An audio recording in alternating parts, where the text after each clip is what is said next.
أعوذ بالله من الشيطان الرجيم. بسم الله الرحمن الرحيم. وإذا لقوا الذين آمنوا قالوا آمنا وإذا خلا بعضهم إلى بعض قالوا أتحدثونهم بما فتح الله عليكم ليحاجوكم به عند ربكم أفلا تعقلون. أولا يعلمون أن الله يعلم ما يسرون وما يعلنون. ومنهم أميون لا يعلمون الكتاب إلا أماني وإن هم إلا يظنون. فويل للذين يكتبون الكتاب بأيديهم ثم يقولون هذا من عند الله ليشتروا به ثمنا قليلا فويل لهم مما كتبت أيديهم وويل لهم مما يكسبون. وقالوا لن تمسنا النار إلا أياما معدودة قل أتخذتم عند الله عهدا فلن يخلف الله عهده أم تقولون على الله ما لا تعلمون. بلى من كسب سيئة وأحاطت به خطيئته فأولئك أصحاب النار هم فيها خالدون. والذين آمنوا وعملوا الصالحات أولئك أصحاب الجنة هم فيها خالدون. وإذ أخذنا ميثاق بني إسرائيل لا تعبدون إلا الله وبالوالدين إحسانا وذي القربى واليتامى والمساكين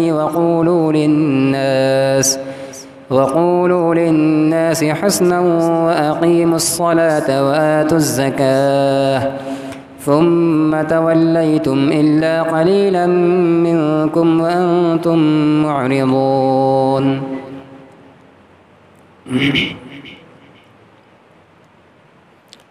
حضرات گرامی، محترم بزرگوں اور دوستوں اور عزیز ساتھیوں،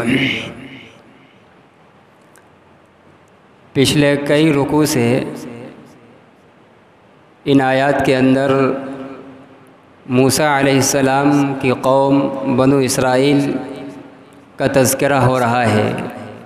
ان پر اللہ تعالیٰ نے جو مختلف خصوصی انعامات کیے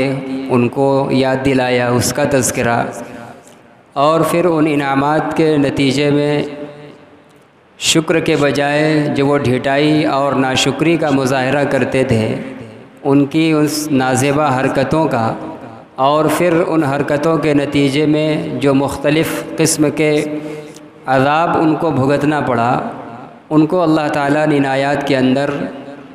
ذکر فرمایا ہے. اور ابھی جو آیتیں چل رہی ہیں، ابھی جو پڑھی گئی، ان کے اندر بھی انہی کے اوصاف کا، انہی کی بعض حرکتوں کا تذکرہ ہے جو ایک نبی کے سچے ماننے والے کے لیے انتہائی نامناسب اور ناروا چیز ہے. یہ نہیں ہونا چاہیے جو یہودیوں سے سرزد ہوتی تھی. پچھلی آیت کے اندر تو اللہ تعالیٰ نے ان کے دل کی سختی کو ایک مثال سے بیان کیا تھا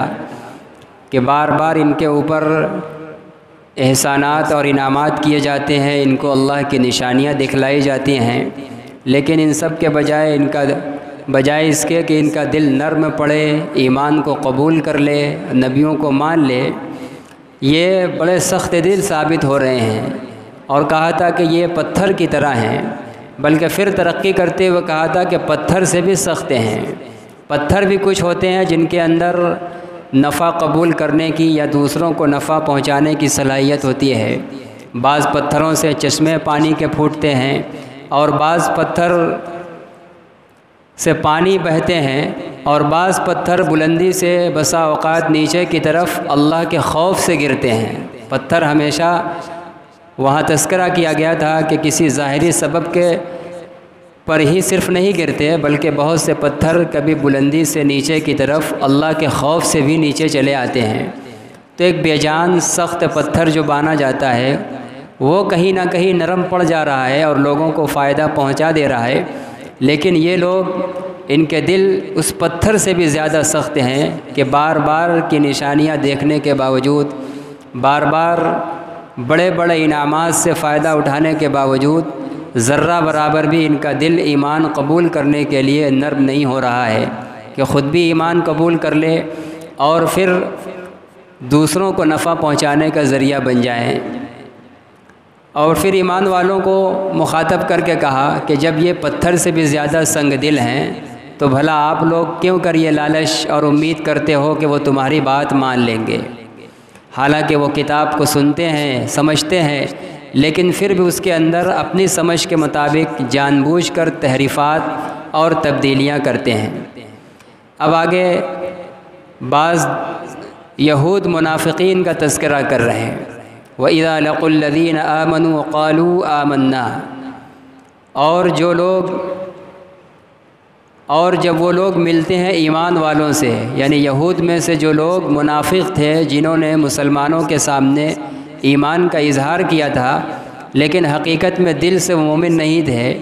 جب وہ تنہائی میں ایمان والوں سے ملتے ہیں تو ان کے سامنے کچھ اچھا بننے کے لیے کہ ذرہ برابر بھی ان کو شک نہ ہو، مزید ہمارے اوپر، ہمارے ایمان پر ان کو اطمینان اور یقین رہے، تو وہ کہتے تھے کہ ہم ایمان لائے، ان کے سامنے ایمان کا اقرار کرتے تھے۔ اور یہی نہیں کہ صرف ایمان کا اقرار کرتے تھے بلکہ تورات کے اندر نبی اکرم صلی اللہ علیہ وسلم کی جو صفات اور جو خوبیاں اور جو علامتیں بیان کی گئی تھی ان کا اقرار بھی کرتے تھے ایمان والوں کے سامنے، تاکہ یہ بھی ہم کو اپنے میں سے سمجھتے رہیں۔ وَإِذَا خَلَا بَعْضُهُمْ إِلَىٰ بَعْضٍ، اور جب ان میں کا بعض سے تنہائی میں ملتا ہے، یعنی جب ان یہودیوں میں سے ہی آپس میں ایک دوسرے سے جب وہ تنہا ملتے ہیں، قالو، تو یہود کے جو ماہر ہوتے تھے، علماء ہوتے تھے، وہ کہتے تھے اتحدثونہم بما فتح اللہ علیکم، کیا تم ان مسلمانوں کو بتلاتے وہ باتیں جو اللہ نے تمہارے اوپر کھولی ہیں، تورات کے ذریعے جو بات نبی آخر الزماں صلی اللہ علیہ وسلم کے متعلق تم کو بتائی گئی ہیں، تم جا کر مسلمانوں کے سامنے کھول رہے ہو۔ لِيُحَاجُّوكُمْ بِهِ عِنْدَ رَبِّكُمْ، تاکہ وہ تمہارے اوپر تمہارے پروردگار کے پاس اس کے سبب حجت میں غالب آ جائیں۔ جب آپ اقرار کر لو گے اور پھر جب اللہ کے سامنے حساب و کتاب ہوگا تو یہ تو کہہ دیں گے ایمان والے کہ ان لوگوں نے ہمارے سامنے اقرار کیا تھا کہ تورات کے اندر نبی آخر الزماں صلی اللہ علیہ وسلم کا تذکرہ ہے، ان کے اوصاف اور خصائل اور ان کی خوبیوں کا تذکرہ ہے، ان سب کے باوجود بھی وہ ایمان نہیں لائے، تو اس وقت تو بڑی رسوائی ہوگی۔ کسی چیز کا اقرار کرنے کے بعد پھر کسی موقع پر انکار کرنا یہ مزید رسوائی کا سبب بنتا ہے۔ تو وہ یہود کے علماء ایسے نادان اور غیر عالم منافق یہودیوں کو یہ تنبیہ فرماتے تھے کہ یعنی تم کو ایسا نہیں کرنا چاہیے، تورات میں جو نبی کی صفات بیان ہے مسلمانوں کے سامنے مت ظاہر کرو، ورنہ تمہیں ڈبل رسوائی کا سامنا کرنا پڑے گا۔ افلا تعقلون، کیا تم بھی کچھ بھی عقل نہیں رکھتے، کچھ بھی نہیں سمجھتے کہ جب اقرار کر لو گے اور پھر اس کے بعد انکار کرو گے تو پھر وہ تمہارے اقرار کا حوالہ دے کر تمہارے اوپر حجت میں غالب آ جائیں گے، تم کو مغلوب کر دیں گے اور پھر تم کو ڈبل رسوائی کا سامنا کرنا پڑے گا۔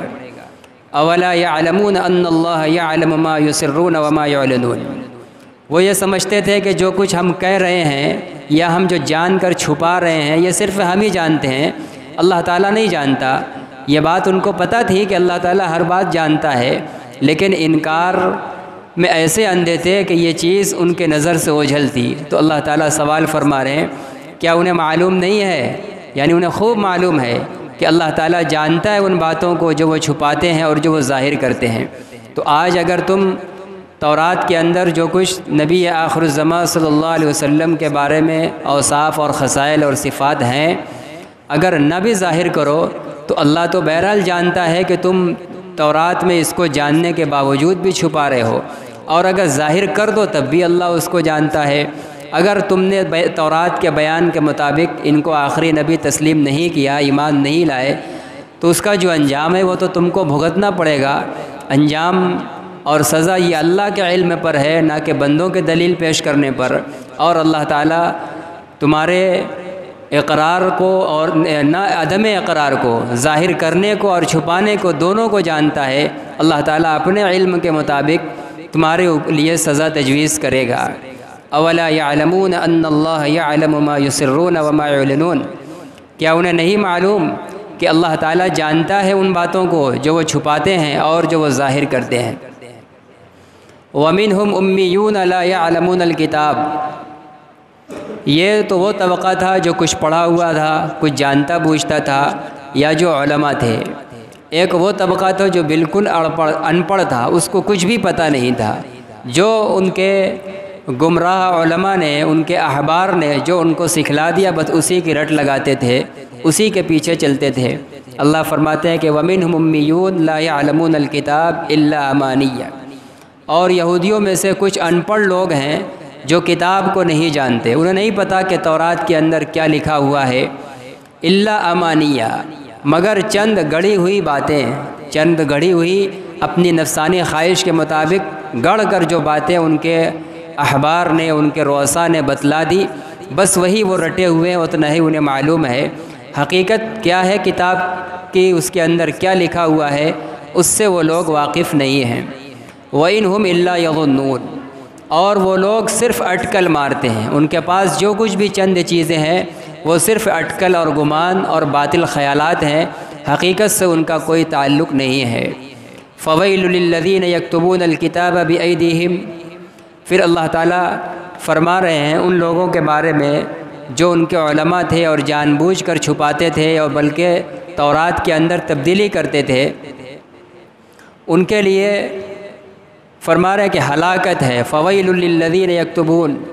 ہلاکت ہے، بربادی ہے ان لوگوں کے لیے جو کتاب کو اپنے ہاتھوں سے لکھتے ہیں۔ تورات کی آیات کو، اصل آیات کو ہٹا کر دوسرے جملے اور دوسرے کلمات وہ اپنے علم کے مطابق، اپنے خیال کے مطابق اپنے ہاتھوں سے لکھتے تھے۔ ثم یقولون ھذا من عند اللہ، پھر کہتے تھے کہ یہ اللہ کی طرف سے ہے۔ لیشتروا بہ ثمنا قلیلا، تاکہ وہ اس کے بدلے تھوڑا سا مال حاصل کر لیں۔ جو علماء تھے ان کا ایک مقام تھا، ان کی ایک عزت تھی، قوم ان کی قدر کرتی تھی۔ اب انہیں یہ اندیشہ تھا کہ قوم کو اس کے نظریے سے ہٹانے کی کوشش کی گئی اور ان کے من کے موافق احکام خداوندی بنا بنا کر نہیں پیش کیے گئے تو وہ تو ہم سے بدک جائیں گے، اور اب جو ہم سے ان سے جو روزی روٹی کا معاملہ جڑا ہوا ہے وہ ہم کو اپنا سردار تسلیم کرتے ہیں، ہدایہ اور تحائف سے، مال و زر سے نوازتے ہیں، تو وہ بدک جائیں گے تو یہ سب تو ہمارا فوت ہو جائے گا۔ یا بسا اوقات کبھی کوئی بڑے خاندان کا عزیز اور رئیس ہوتا ہے اور وہ کسی جرم کا ارتکاب کرتا تھا، تو اب اس رئیس اور بڑے کی اولاد کو جرم کی سزا سے بچانے کے لیے کوئی اپنی طرف سے عہد گڑھ دیتے تھے تاکہ اس بڑے کی اولاد کو ہم حکم خداوندی اپنے اٹکل کے مطابق بتا کر بچا لیں گے تو ہمیں کچھ وہ مال و زر سے انعامات سے نواز دیں گے۔ تو یہود کا ایک طبقہ جو ان کے علماء کا طبقہ تھا یہ کام کرتا تھا کہ مختلف اغراض سے، مختلف مواقع پر اپنی طرف سے آیتوں کو اور احکام کو گڑھتے تھے اور اس کو اللہ کا حکم بنا کر پیش کرتے تھے۔ مقصد ہوتا تھا اپنی سردارکی کو باقی رکھنا اور دنیا کا تھوڑا مال حاصل کرنا۔ اور یہ جو تھوڑا مال کہا گیا ہے یہ ہدایت اور ایمان کے مقابلے میں ہے، ورنہ وہ جو گڑھ کر مال حاصل کرتے تھے دنیا کے اعتبار سے دنیا کا بڑا مال حاصل کرتے تھے۔ ظاہر ہے کہ کوئی اتنی بڑی جرأت اور اتنی عظیم جسارت کوئی معمولی سے ٹکے کے لیے نہیں کرے گا، کوئی بڑا خزانہ، بڑی دولت کا وعدہ اور پیش خیمہ ہوگا تبھی کوئی آدمی اتنی بڑی جسارت کرے گا۔ تو یہ جو تھوڑا مال کہا گیا ہے، تھوڑا ثمن کہا گیا، یہ ایمان کے مقابلے میں، یعنی ایمان اور ہدایت کے مقابلے میں وہ اللہ کی آیتوں کو بدل بدل کر دنیا کا حقیر اور تھوڑا مال حاصل کرتے تھے، جو اگرچہ اپنی دنیا کی مقدار کے اعتبار سے بہت زیادہ ہوتا تھا لیکن ایمان کی حقیقت اور ہدایت کے مقابلے میں اس کی کوئی حیثیت نہیں تھی۔ وَقَالُوا لَن تَمَسَّنَا النَّارُ فَوَيْلٌ لَّهُم مِّمَّا كَتَبَتْ أَيْدِيهِمْ، اللہ پھر مکرر فرما رہے ہیں کہ سو ہلاکت ہے ان کے لیے دوبارہ جو اتنی بڑی جسارت کر رہے ہیں کہ اللہ کے حکم کو بدل رہے ہیں اور اپنے خیال اور مزاج کے مطابق گڑھی ہوئی باتوں کو اللہ کا بنا کر پیش کر رہے ہیں اور پھر اس پر لوگوں سے مال حرام حاصل کر رہے ہیں، جرم در جرم کرتے جا رہے ہیں، اس لیے اللہ تعالیٰ بھی سزا در سزا کا اعلان کر رہے ہیں کہ پھر ہلاکت ہے ان کے لیے ان کے اپنے ہاتھوں سے لکھنے کے سبب۔ وَوَيْلٌ لَهُم مِّمَّا يَكْسِبُونَ، اور ہلاکت ہے ان کے لیے ان کی کمائی کے سبب، جو اللہ کے اپنے من سے جو آیتیں لکھ کر اللہ کی طرف منسوب کرتے ہیں، اس پر بھی ان کے لیے ہلاکت ہے، بربادی ہے۔ اور صرف اسی پر سزا اور بربادی نہیں ہے، بلکہ اس لکھنے کے بدلے جو دنیا کا مال حاصل کر رہے ہیں، کما رہے ہیں، اس مال پر بھی ان کے لیے ہلاکت اور بربادی ہے۔ وَقَالُوا لَن تَمَسَّنَا النَّارُ إِلَّا أَيَّامًا مَّعْدُودًا، اور وہ لوگ کہتے ہیں ان سب کے ساتھ ساتھ ڈھٹائی ہے کہ ہرگز ہم کو آگ نہیں چھوئے گی مگر گنتی کے چند دن۔ جب ان سب چیزوں پر جہنم کی وعید سنائی جاتی، آخرت کے عذاب سے ڈرایا جاتا، کہا اگر بالفرض ہم جائیں گے بھی تو صرف گنتی کے چند دن ہم جہنم میں جائیں گے۔ جتنے دن ان کے خیال کے مطابق میدان تیہ کے اندر گائے کے بچھڑے کی پوجا کی تھی، تقریباً 40 دن، ان کا گمان تھا کہ اگر ہم کو جہنم میں جانا بھی پڑا تو بس اتنے ہی دنوں کے لیے جائیں گے، ورنہ ہم تو نبیوں کی اولاد ہیں اور نبیوں کا ٹھکانہ جنت ہے، تو ہم بھی انہی کے وارث ہیں، ہم بھی حقیقی جنت کے وارث ہیں۔ ان کا یہ دعویٰ تھا۔ اللہ تعالیٰ ان سے سوال کر رہے ہیں انکار اور ڈانٹ کے طور پر، قُلْ أَتَّخَذْتُمْ عِنْدَ اللَّهِ عَهْدًا فَلَن يُخْلِفَ اللَّهُ عَهْدَهُ، اے نبی آپ ان سے پوچھئے کیا تم نے اللہ سے کوئی عہد کر رکھا ہے؟ تمہارا اللہ سے کوئی معاہدہ ہے کہ اللہ ہرگز اپنے وعدے کے خلاف نہیں کرے گا؟ کوئی ایسا اللہ نے وعدہ کر رکھا ہے کہ تم جو بھی کرو، جتنی چاہے ڈٹائی اور نازیبہ حرکتیں اور کرتوت، برے کرتوت کرتے چلے جاؤ، اللہ کسی وعدے کا تم سے پابند ہے؟ نعوذ باللہ، وہ تم کو جہنم میں نہیں داخل کرے گا؟ کیا ایسا کوئی وعد ہے جو اللہ اس کے خلاف نہیں کرے گا؟ ام تقولون علی اللہ ما لا تعلمون، فرماتے ہیں کہ نہیں، ایسا اللہ کا کوئی عہد نہیں ہے۔ اللہ کا عہد کسی سے قرابت اور رشتہ داری کی بنیاد پر نہیں ہے۔ اللہ کی طرف سے عہد کامیابی کا اور حقیقی کامرانی کا ایمان اور اعمال صالحہ پر ہے، جس کا آگے تذکرہ آ رہا ہے۔ پھر اللہ فرماتے ام تقولون علی اللہ ما لا تعلمون، بلکہ تم لوگ اللہ کے اوپر گڑھتے ہو وہ باتیں جو تم نہیں جانتے، ایسی ایسی باتیں اپنی طرف سے گڑھ کر اللہ کی طرف منسوب کر رہے ہو، جھوٹی باتیں جن کا تمہیں علم نہیں۔ اب آگے اللہ تعالیٰ اپنا حقیقی وعدہ اور قول فیصل سنا رہے ہیں، بلا من کسب سیئۃ واحاطت بہ خطیئتہ، سن لو خبردار، جس شخص نے برائی کی، برائیاں کمائی اور اس کو اس کی خطاؤں نے گھیر رکھا، یعنی اس کی زندگی کا کوئی لمحہ بھی نیکی اور طاعت کا رہا ہی نہیں، پورا ایک ایک لمحہ اس کی زندگی کا اس کے گناہوں کو گھیرے ہوئے ہے، فَأُولَئِكَ أَصْحَابُ النَّارِ، تو وہ لوگ جہنم والے ہیں، جہنمی لوگ ہیں۔ اور ایسے لوگ صرف کافر ہوتے ہیں۔ کافر وہ ہوتے ہیں جن کی زندگی کے اندر کوئی نیکی نہیں ہوتی، ان کی زندگی ابتدا سے لے کر انتہا تک ایک ایک لمحہ، ایک ایک سیکنڈ، اور سیکنڈ کا بھی کوئی لمحہ کہہ لو،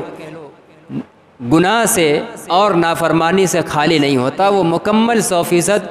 گناہ کے احاطے کے اندر ہیں، گناہ کے دائرے کے اندر ہیں، اور جس کی یہ کیفیت ہو وہ ہمیشہ ہمیش کا جہنمی ہے۔ جو دنیا میں ہمیشہ ہمیش اور ہر پل ہر لمحہ گناہوں کے احاطے میں ہے،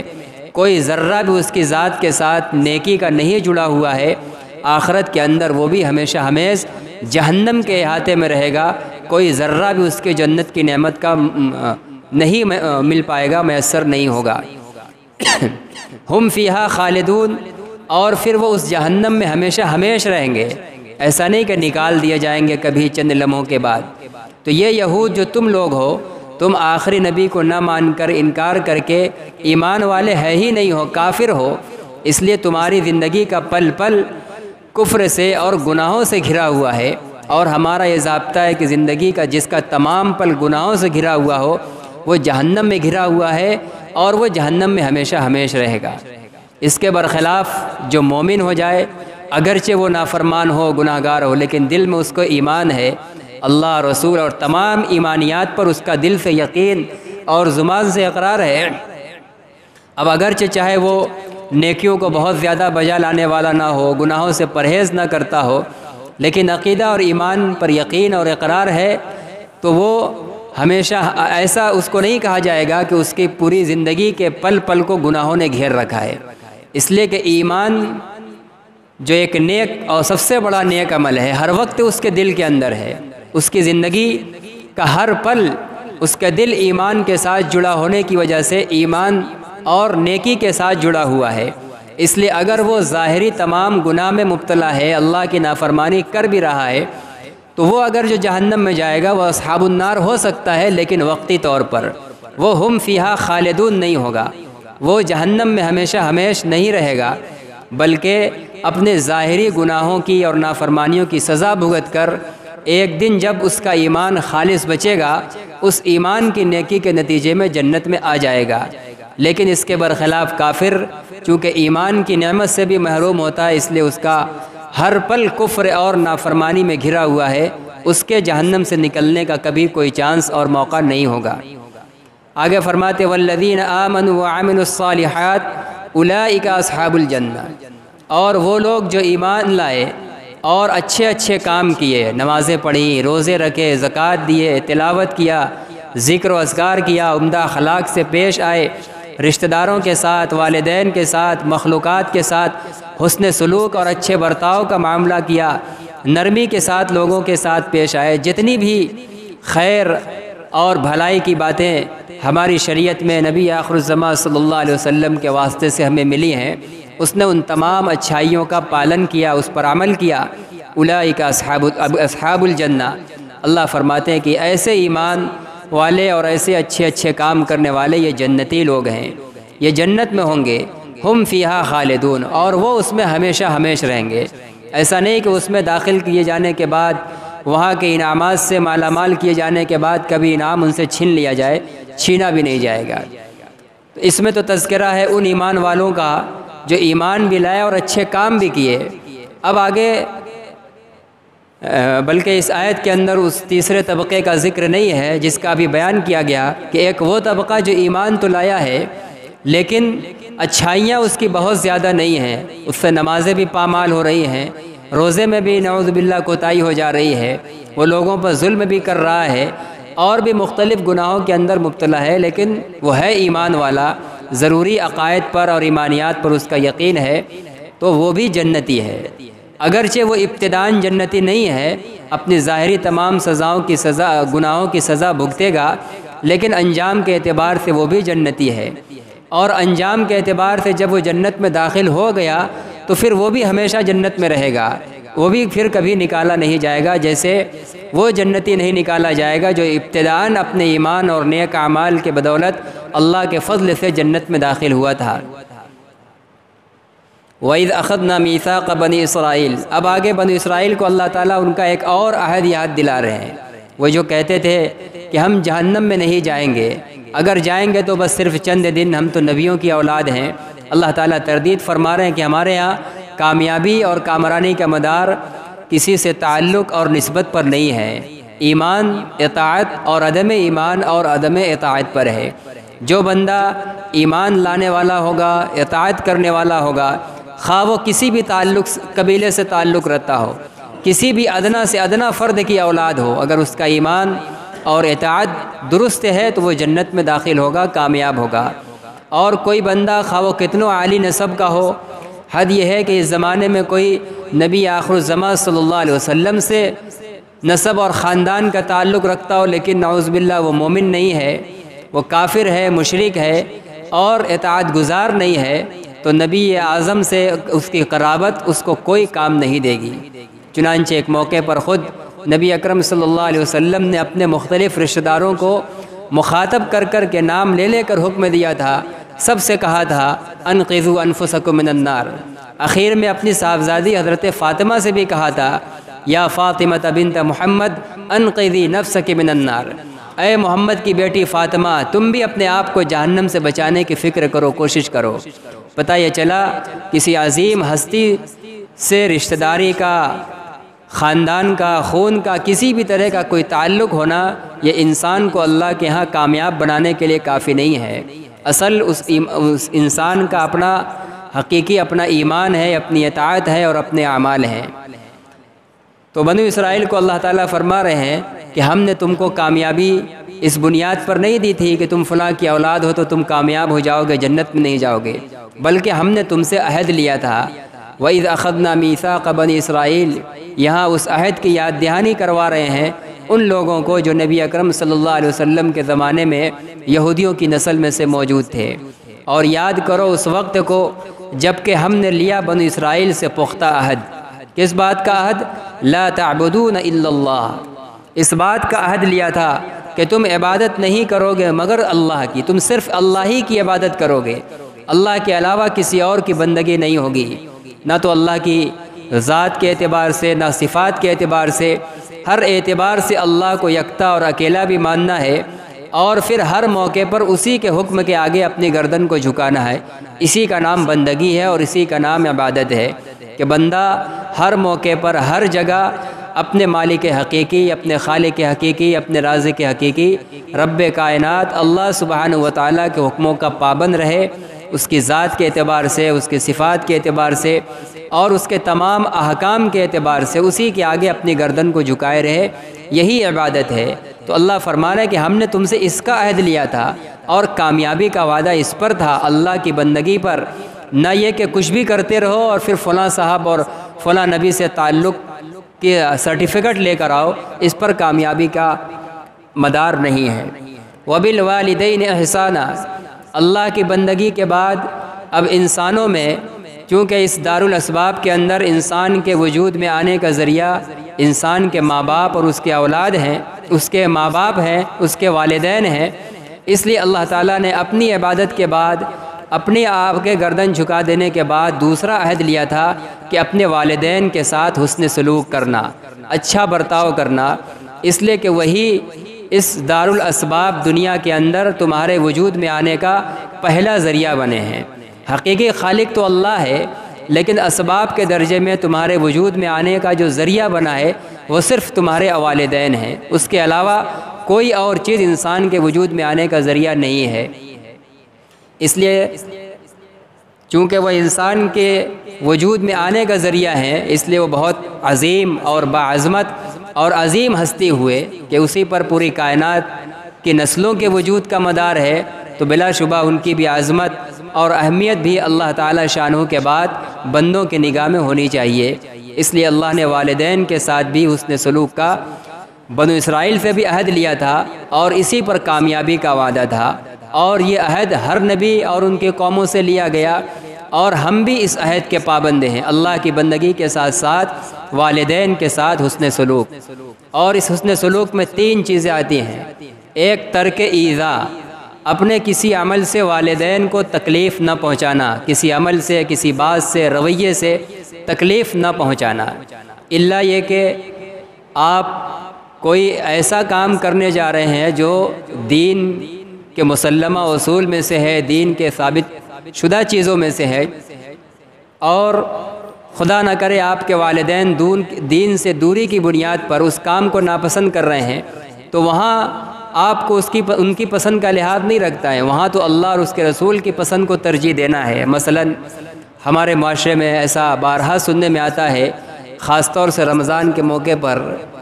ایسے باپوں کے بارے میں نام بنام سنا گیا، وہ اپنے بچوں کو پابند بناتے رمضان میں کثرت سے کام کرنے کا، کہ ہم کو اتنا کام چاہیے۔ اب بچہ روزے کا حوالہ دیتا ہے، روزہ رکھ کر اتنا کیسا ہوگا؟ تو اگر ہم کچھ نہیں جانتے، ہم تو صرف یہ جانتے ہیں کہ ہم کو اتنا کام چاہیے۔ ظاہر ہے کہ یہاں باپ کو خوش کرنے کے لیے کام کو اتنا بڑھانا کہ پھر روزہ رکھنے کے قابل نہ رہ جائے اور روزہ چھوڑنا پڑ جائے، یہ خوشنودی باپ کی، یہ اطاعت باپ کی جائز نہیں ہوگی۔ باقی جہاں تمام حدود شرع میں رہتے ہوئے شریعت کو بھی انجام دیا جاتا ہو اور باپ کو بھی خوش رکھنا ممکن ہو، ایسے ہر موقع پر باپ کو ایذا سے بچانا یہ واجب ہے۔ تو یہ حسن سلوک کا سب سے پہلا درجہ ہے، اپنے عمل، اپنے قول اور اپنے رویے سے تکلیف نہ پہنچانا والدین کو، حتیٰ کہ یہاں تک قرآن میں کہا گیا لا تقل لہما اف، ان کو اف تک نہیں کہنا ہے، جو تکلیف والے جملوں کا بہت ادنا جملہ ہے۔ اسی طرح پھر دوسرا درجہ ہے ان کی مالی مدد کرنا، اگر وہ آپ کے مال کے محتاج ہیں تو ان کے آگے اپنا مال پیش کرنا، یہ حسن سلوک ہے، یہ ان کے ساتھ خیر خواہی ہے، اور ان کے مال کی ضرورت کے وقت اپنا مال روکے رکھنا، نہ خرچ کرنا ان کے اوپر، ان کی ضروریات میں کام نہ آنا، یہ ان کے ساتھ بد اخلاقی ہے، یہ ان کے ساتھ بدسلوکی ہے، ظلم ہے، اور اللہ سے کیے گئے اور لیے گئے اس معاہدے کے خلاف ہے۔ اور تیسرا درجہ ہے حسن سلوک کا بدنی عبادت۔ اگر وہ کبھی اپنی کمزوری کے بنا پر یا کسی بھی وجہ سے آپ کے جسم کے، آپ کے اعضاء و جوارح کے تعاون کے محتاج ہیں،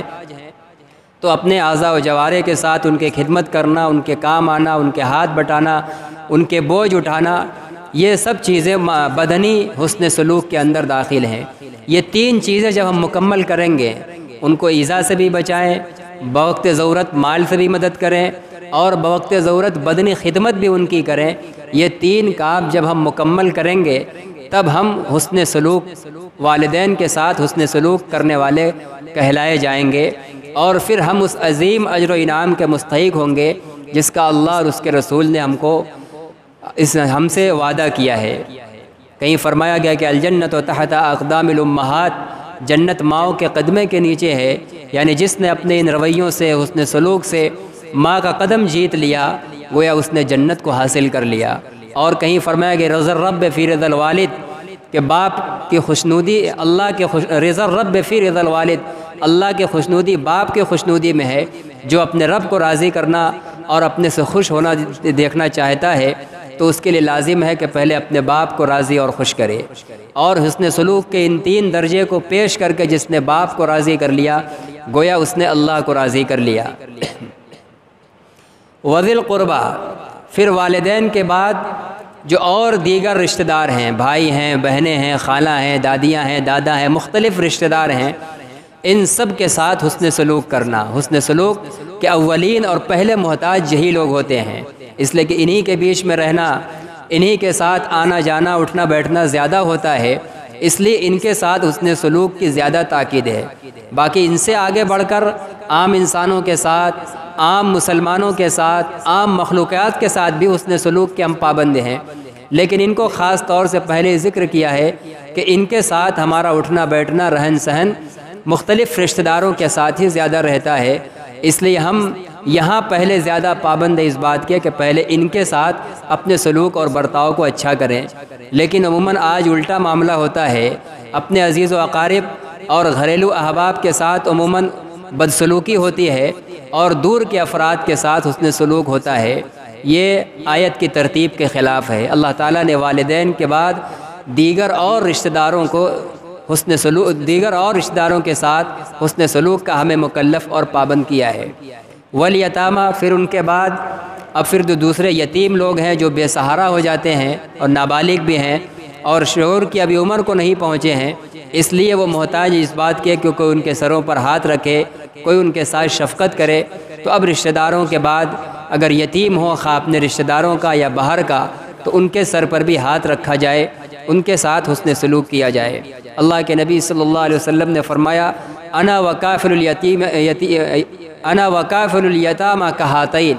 کہ میں اور یتیموں کی پرورش کرنے والے جنت میں ان دو انگلیوں کی طرح ہوں گے، یعنی یہ دو انگلیاں جیسے بالکل قریب اور ملی ہوئی ہیں، ایسے ہی یتیم کی کفالت کرنے والا، یتیم کے سروں پر ہاتھ رکھنے والا، اس کے مال کی حفاظت کرنے والا میرے ساتھ جنت میں بالکل ساتھ ہوگا۔ اس سے بڑا اور کیا اعزاز ہو سکتا ہے کہ ایک یتیم کی پرورش، کفالت اور اس کے ساتھ شفقت کا معاملہ کر کے محسن انسانیت جناب رسول اللہ صلی اللہ علیہ وسلم کا جنت میں ساتھ اور قرب مل جائے، اس سے بڑا اور کوئی انعام نہیں ہو سکتا۔ والمساکین، یتیموں کے بعد پھر اور دیگر اور جو مسکین ہیں، چاہے وہ مسلمانوں میں ہو چاہے غیر مسلموں میں ہو، ان سب کے ساتھ اچھا برتاؤ، حسن سلوک کرنا، ان کی ضرورت پر ان کے کام آنا۔ وقولوا للناس حسنا، اور پھر عمل کے ساتھ ساتھ قول سے بھی اور لوگوں سے بھلی اور اچھی بات کہنا۔ بسا اوقات ایک شخص بہت لوگوں کی مدد کرتا ہے، لوگوں کی ضرورت پہ کام آتا ہے، لیکن زبان اس کی بڑی تلخ ہوتی ہے، جب بھی بولتا ہے دل میں لگنے والا، دل کو چیرنے والا۔ تو کہا نہیں، عمل کے ساتھ اچھائی کرنے کے ساتھ ساتھ زبان سے بھی اس کے ساتھ اچھا سلوک اور برتاؤ ہو، زبان سے اس کو تکلیف نہ پہنچائی جائے کسی بھی انسان کو۔ وقولوا للناس حسنا، اور لوگوں سے، انسانوں سے اچھی بات کہو۔ واقیموا الصلاۃ، اللہ کی بندگی اور ان رشتہ داروں، یتیموں، مسکینوں کے ساتھ خیر خواہی کے بعد اب کہہ رہے ہیں نماز کو قائم کرو، وَأَقِیمُوا الصَّلَاةَ، نماز کو قائم کرو۔ اور نماز کو قائم کرنا صرف جیسے تیسے پڑھ لینا نہیں، بلکہ نماز کو اس کے وقت کے ساتھ اور اس کے شرائط اور آداب، صفوں کا اہتمام، مساجد کا اہتمام، طہارت اور وضو کے اندر فرائض، سنن، مستحبات، تمام چیزوں کے اہتمام کے ساتھ مسجد کے اندر حاضر ہونا اور بلا عذر شرعی باجماعت ادا کرنا، وقت پر ادا کرنا، ان تمام چیزوں کی جب پابندی کی جائے تب اس کو اقامت صلاۃ کہتے ہیں، اس کو نماز پڑھنا کہتے ہیں۔ تب نماز کی جو تاثیر ہے، ان الصلاۃ تنہی عن الفحشاء والمنکر، وہ تاثیر تب ہمارے اندر پیدا ہوگی۔ آج ہم نمازیں پڑھ رہے ہیں لیکن تاثیرات سے کیوں محروم ہیں؟ اس کی وجہ یہ ہے کہ ہم ابھی اقامت صلاۃ کے درجے پر نہیں پہنچے ہیں۔ صفوں میں کوتاہی ہے، مسجد میں آنے میں کوتاہی ہے، مساجد کے آداب میں کوتاہی ہے، اور جماعتوں کے اہتمام، تکبیر اولیٰ کے اہتمام، مختلف اہم چیزوں میں کوتاہی کے ساتھ بس کسی طرح ہم نماز ادا کر لیتے ہیں۔ تو اس طرح ادا کی وہ نماز صرف ذمے سے ذمہ داری اور عذاب ساقط ہو جاتا ہے، لیکن اس کی کوئی تاثیر اور اس کا کوئی نفع اس صورت میں نہیں ہو سکتا۔ نفع کسی بھی دوا کا مکمل اور کامل اس وقت ظاہر اور بدن کے اندر محسوس ہوتا ہے جب اس دوا کو ڈاکٹر کی بتائی ہوئی بالکلیہ تمام ہدایتوں کے روشنی میں اپنایا جائے، کھایا پیا جائے۔ اگر مرمانی طور پر کیا جائے، بدپرہیزی کے ساتھ دوائیں لی جائیں تو دوائیں بھی اپنی تاثیر کھو دیتی ہیں۔ تو یہی ہے، نماز جب اقامت صلاۃ کے درجے پر آ جائے گی اور آئے گی یہ ان تمام چیزوں کے آداب اور شرائط کا لحاظ رکھ کر، تو بلا شبہ نماز بھی اپنی تاثیر ظاہر کرے گی۔ وَآتُوا الزَّکَاۃَ، اور زکوٰۃ ادا کرو۔ جو مال اللہ نے تم کو دیا ہے اور جب وہ نصاب کے بقدر پہنچ جائے اور سال گزر جائے تو اس میں سے خرچ کرو۔ تو یہ معاہدہ اللہ تعالیٰ فرما رہے ہیں کہ ہم نے بنو اسرائیل سے انہی چیزوں کا عہد لیا تھا اور کامیابی کا وعدہ انہی پر تھا، نہ یہ کہ نبی کی اولاد ہونے پر۔ جو لوگ ان معاہدوں کو پورا کر کے آئیں گے وہی کامیاب ہوں گے۔ لیکن فرماتے ثم تولیتم الا قلیلا منکم، لیکن پھر تم لوگوں نے منہ موڑ لیا اس عہد کو کرنے کے بعد، اس کو مضبوطی سے پکڑنے کے بجائے اس عہد سے منہ موڑ لیا، پھر گئے اعراض کرتے ہوئے۔ ایک دم جیسے لگ رہا ہے کوئی معاہدہ ہی نہیں ہوا اور دماغ میں بس یہ بیٹھا لیا کہ ہم تو نبی کی اولاد ہیں، بس ہمارا بیڑا پار ہو جائے گا۔ الا قلیلا منکم، سوائے تم میں سے صرف چند لوگوں کے، معدود چند لوگ جو ایمان لائے اور جنہوں نے ان معاہدوں کی پابندی کی اور اسی معاہدے پر عمل کو ہی اپنے کامیابی کا مدار جانا۔ باقی اکثریت منہ موڑ گئی ان معاہدوں سے اور اللہ تعالیٰ کے ان عہد کو اور وعدے کو بھول گئی، اس کے خلاف چل گئی۔ اللہ تعالیٰ ہم تمام لوگوں کو بھی ان ہدایات پر اور اس عہد پر 100% پابند بنائے اور اسی کے مطابق زندگی گزارنے کی توفیق عطا فرمائے۔ وآخر دعوانا الحمد للہ رب العالمین۔